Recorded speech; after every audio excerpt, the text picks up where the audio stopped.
Right now we're going to turn the page and really talking about, what steps need to be taken in this market to, have true consumerism in healthcare, and probably no better organization and representative of an organization to talk about that than Jonathan Rende, Chief Research and Development Officer with Castlight Health, the leader in this space. Jonathan, good morning. Good morning. How are you doing? Good, Jonathan. Good to have you on the program. A lot of the market knows about Castlight, but probably knows about Castlight from a 5,000-foot level, and you two guys are pretty deep and wide, and you are the de facto leader. Give our market, before we start, a little background on Castlight Health, please. Sure thing. So Castlight's the leader and provider of a health benefits platform.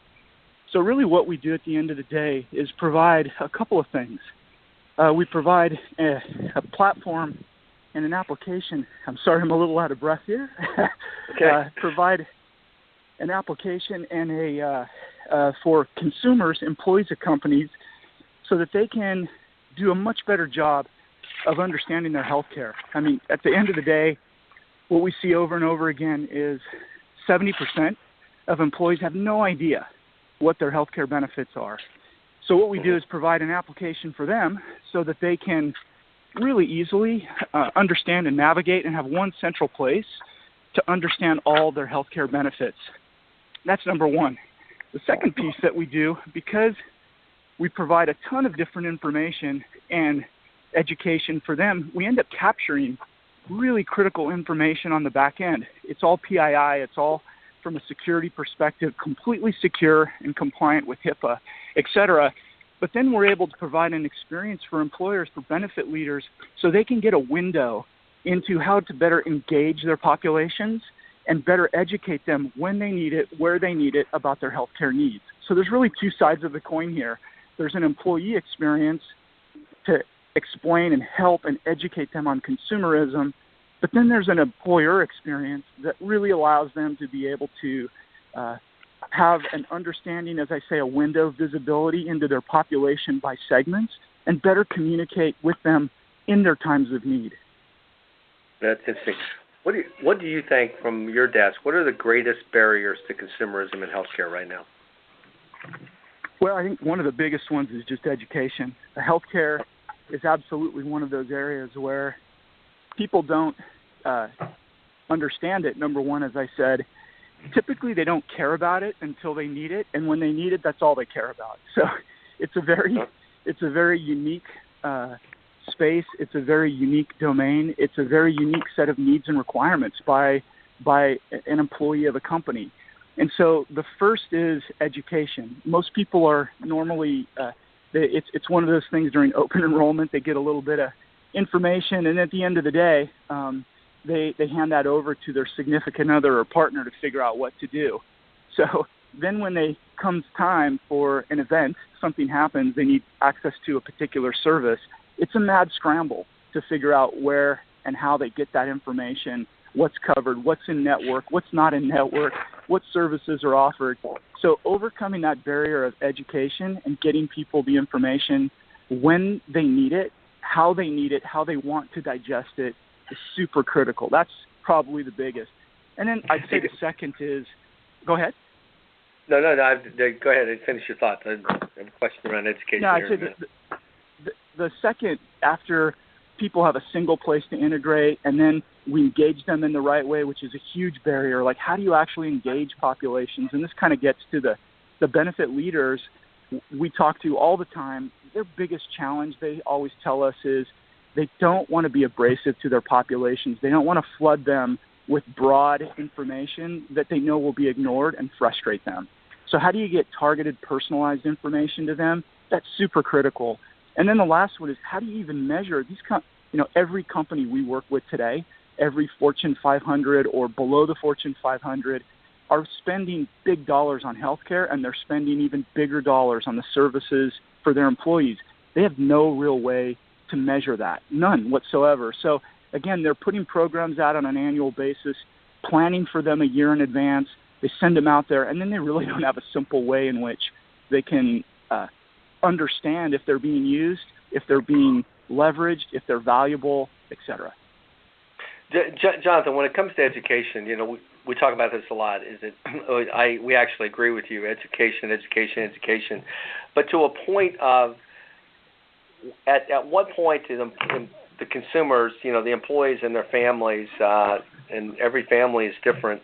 Do they say, hey, I only want to be educated so much, but then tell me what the choices I need to make based upon it. Then that's really your footprint too, decision support, right? I mean, really, helping these consumers make the right decision based upon some foundation of education, but also, guiding them to 2, 3 choices, whatever. I'm going to use that example that they need to choose based upon who they are.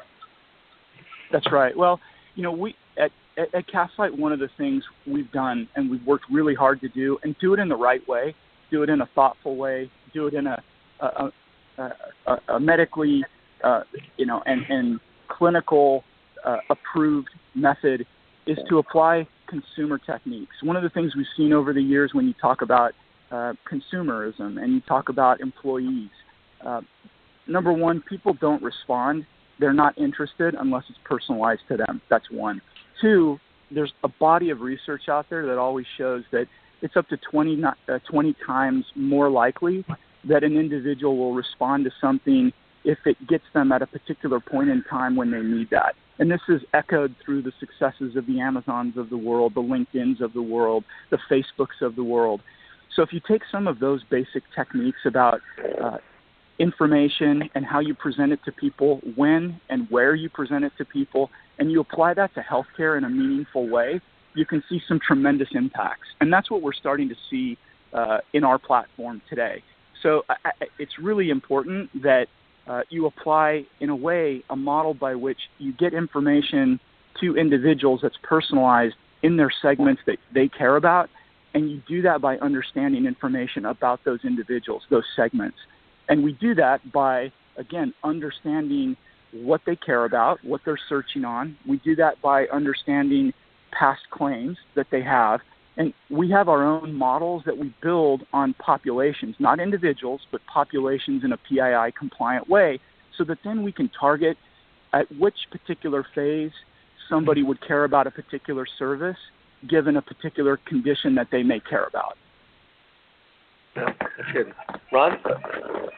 Yeah, Jonathan, this is fascinating stuff. Castlight's clearly the industry leader, and you're working with the very largest self-insured employers in the country. What are some of their biggest concerns, and what are the interests when you're making your sale to the organization? What's their concern, and is there a difference between the organizational concern and what the employees are ultimately looking for with your service? Well, I think there are a couple of concerns. Like, one of the top concerns that I see quite frequently from the employers, some of these large corporations that are some of the best known in the world. One of the concerns that they carry is, again, I mentioned it a little bit before, they've had so much experience and so much feedback from their employees about random or broad-based communication that isn't applicable to them. The example that's shown often is the middle-aged man getting information about maternity programs. So there's lots of examples of that out there. There's lots of examples of past communications where it's nothing more than posters posted in a bathroom about a particular benefit that's new. These are archaic models.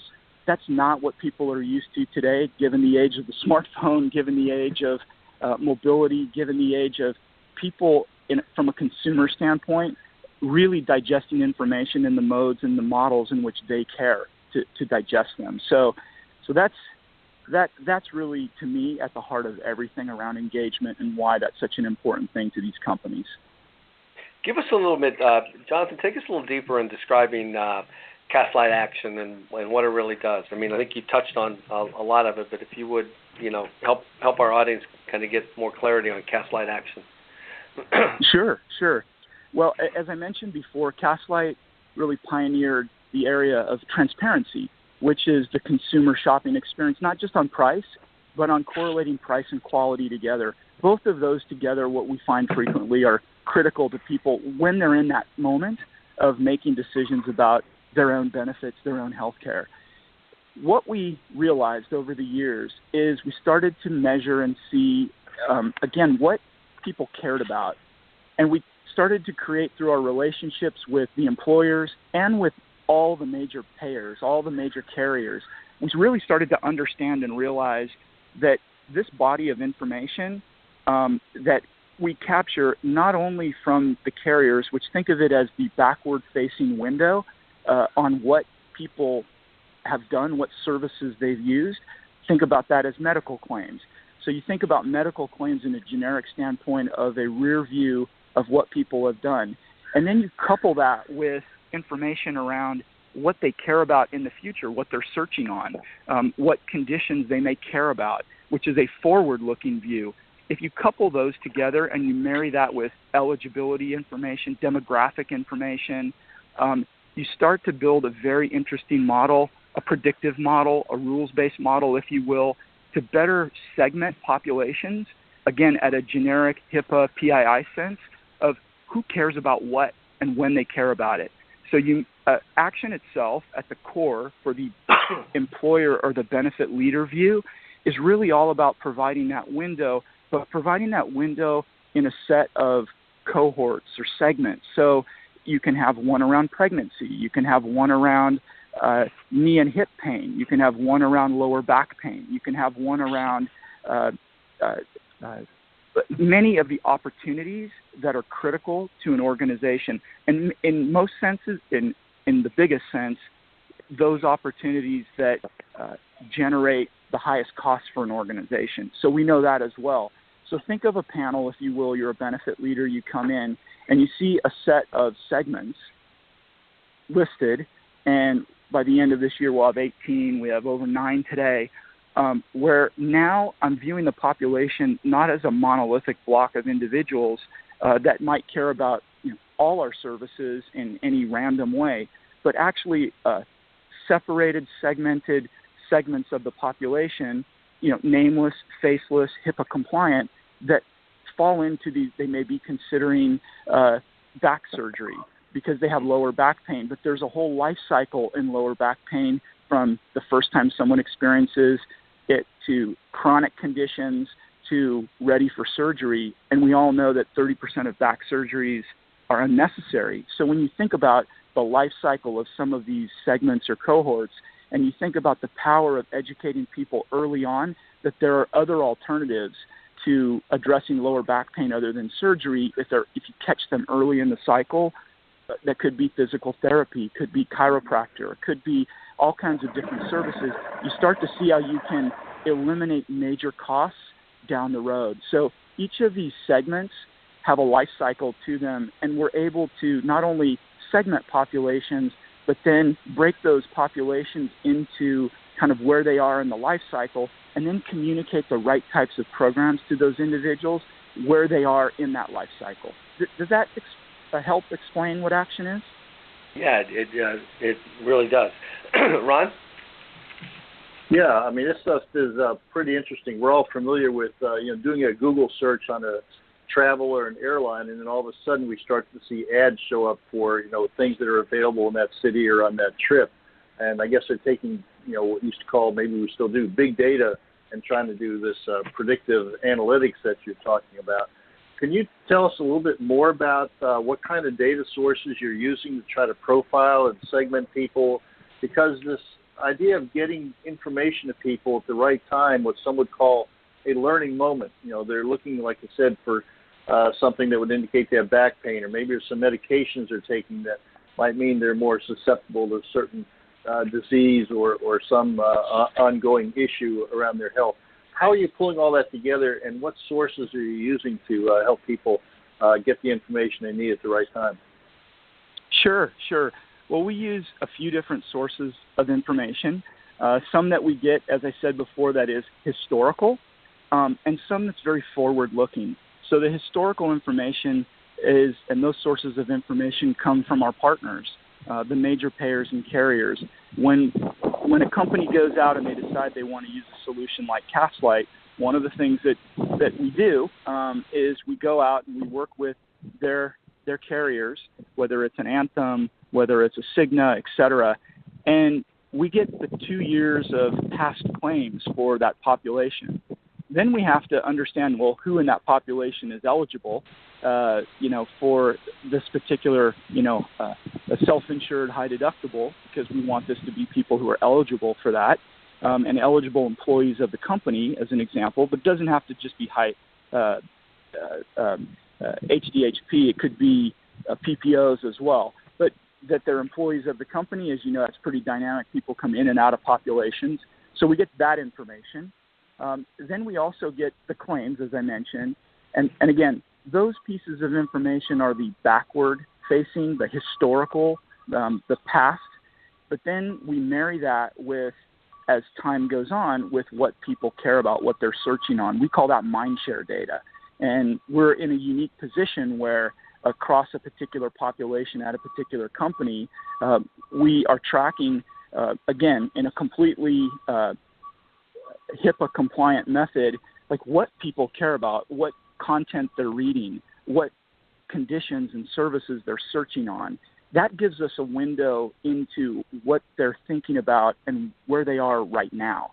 And so when you marry those sources together, you put them in a particular big data model with both rules and predictive methods, you start to get some very interesting information where by looking at the demographic population, by looking at what people are searching on, by looking at those who are eligible, you start to build these segments that you can be very, very sure that when you're sending information, preventative, particularly information to people ahead of when they actually need it, it's especially relevant to them. And that makes all the difference in the world to some of the first points we were making.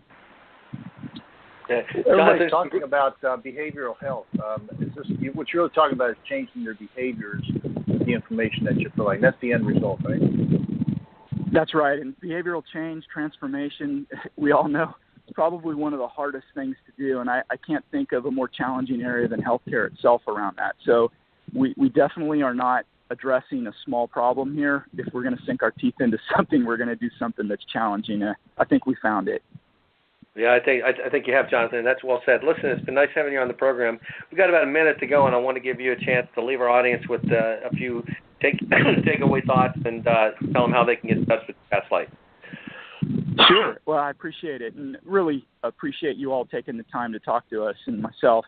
If I have to say anything, there's a mission that drives us at Castlight, and when we hear individual stories, we hear anecdotes, we hear about employees who, quite frankly, the company may have moved to a high deductible plan, and they've automatically lowered costs. And when they've lowered costs because now the employees have realized that more of the burden, more of the responsibility is on them. The first reaction, the first behavior that you get is that a lot of people just will not take the services. They won't access those services because they know there's cost involved in that. If you do not provide, if you fail to make available a way, a forum, a platform for employees to go out and truly understand that, wow, there's a huge variance. Maybe I can't afford. Maybe I don't understand my benefits. When you do that, that kind of behavior is changing people's lives. It's changing individuals' lives, and that's really the mission that drives us. And then we want to also empower the benefit leaders so that they can be more effective in all the money that they're spending, all the annual plans that they're so thoughtfully putting together. Those two areas, that's what Castlight's about. That's what we care about. That's what we're trying to change. That's what we're trying to address. Yeah. And Jonathan, how can people reach out to Castlight? Well, we just updated our website, so I would love for people to go out and take a look at everything that we do at castlighthealth.com. If you have any questions, that we have demonstrations of our platform, we have customer stories, anecdotes, and references. And you have any questions, we're happy to address that. Jonathan, thank you so much for taking time out of your schedule today. Great discussion, and look forward to picking this discussion up with you in the future. Have a great weekend. That was Thank great. You. Yeah, thank you. You all have a great time.